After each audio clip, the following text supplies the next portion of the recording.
Hello everyone, it's Keesje. Welcome back. Today I'm going to show you how I made this texture plate. And this is the leftover from cutting out of this.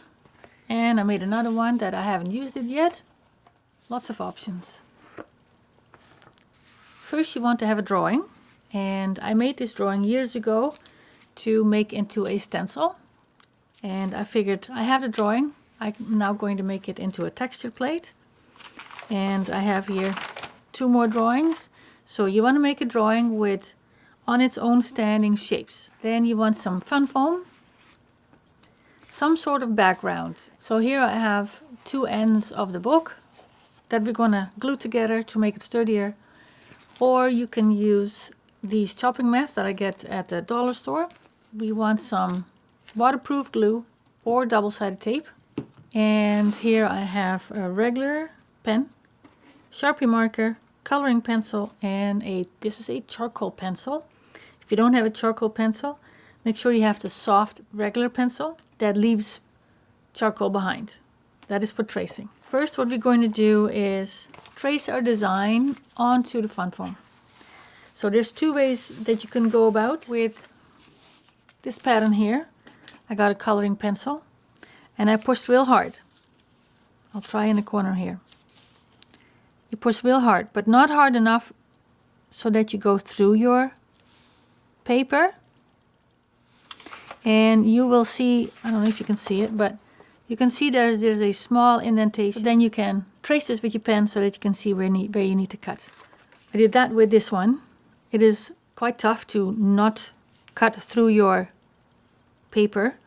So I'm now going to use my charcoal pencil by tracing all the lines of my shapes. I have tried using carbon paper between. It does not work. Carbon paper needs a sturdy surface to trace. So I'm going to trace all my shapes with the charcoal pencil. Okay, I finished tracing everything around, and charcoal is a bit messy, so there's some smudges over there. Now the only thing I have to do is flip it over and press it on here.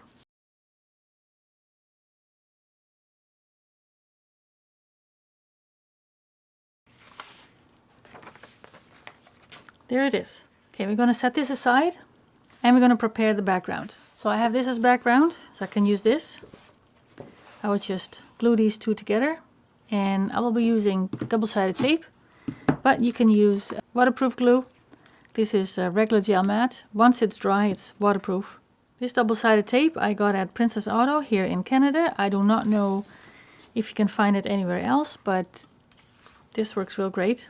So basically I'm going to fill the whole page with double-sided glue.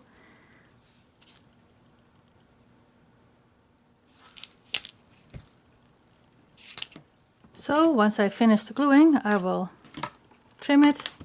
And now I'm going to burnish the tape to the paper. Now with a pokey tool that I also got at Princess Auto, I just take off the paper layer. And I will grab my second sheet and I'll try to line it up. Maybe I'll do it the other way around. I will try to match up opposite corners. Good enough. And you gotta burn this again. 2 layers. Plus the layer of glue that is in between here makes it stronger than just the 1 layer.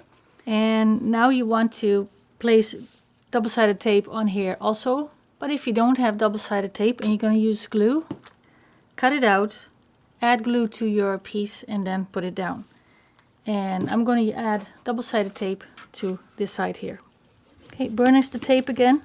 So I finished cutting off the excess tape, and now I realize that this is actually 12 by 9 and I was going to make a 8.5 by 11, but I'm going to keep it this size for a future project where I want a bigger one. So I cut one of the chopping mats to size. Now the chopping mat has a dull side and a shiny side. I've tested both sides and the double-sided tape adheres better to the dull side. So I'll be adhering some tape to this side. Alright, so I cut the excess off and now I'm ready to take off the paper. All the paper is off, so this is all glue. Now, I'm going to cut this out. Now the thing is, once you cut it out, you're not sure where this goes. So make sure you keep your drawing handy. Oh, mine is in reverse, so I better. So now my drawing is in reverse because I placed it on my foam like this. But once you cut it out, you can flip it over and it doesn't matter which way you do it. So I'll be concentrating, oops, you can see that. I'll go from the bottom corner and I work my way up. So that's this one over here. And I'm not sure if I will cut these circles out or if I will use my punch to do that.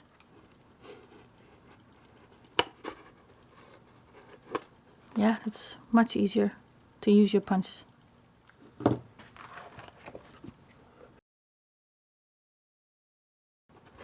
Well, you get the drift. Cut everything out. I see that I did not choose the simplest pattern. Maybe a smaller scissor looks better. Ah, yes. Oh. Don't need to be in your face that bad. Now I need to place my little piece on here. And I'm going to place my cutting mat on top of my drawing. So line it up a little bit. There. First piece in place.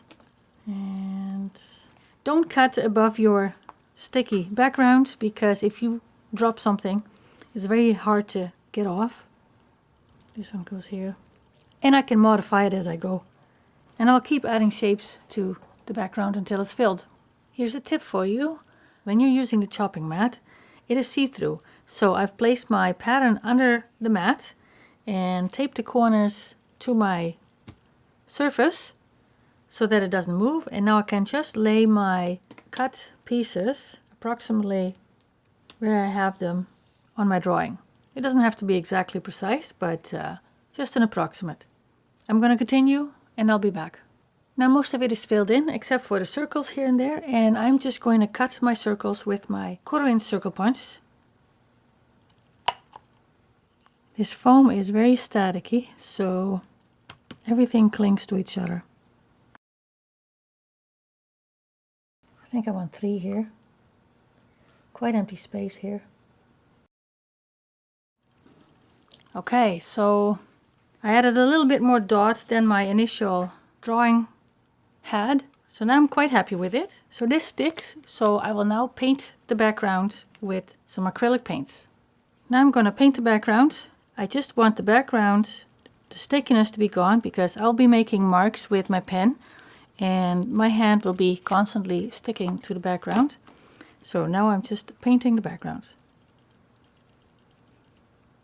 I'm wiping off excess paint because I'm going to write with my pen in the foam and the paint will create a barrier.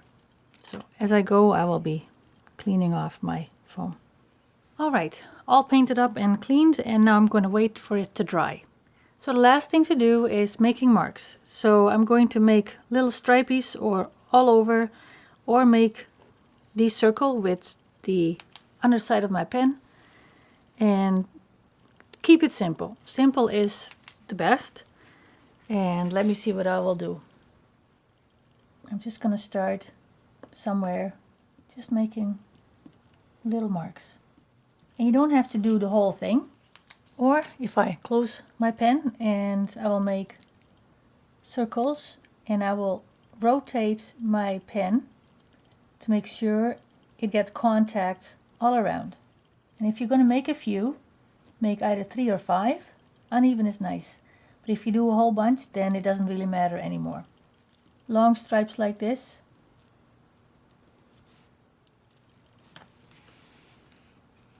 Here and there.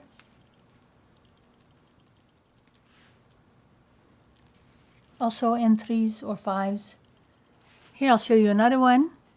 This was made on 2 pieces of very thin chipboard that I glued together, and I've done most of it. I have 1 leaf left to do, and again, very simple, just stripes and circles. And if you can find a pen that is a bit bigger, so this pen had a bigger opening, so you have 2 different size circles, which is also nice. And yeah, the key is to keep it simple. So that was it for today. I hope you liked the video, that it was useful for you. I appreciate some comments below, and I hope to see you in the next one. Bye!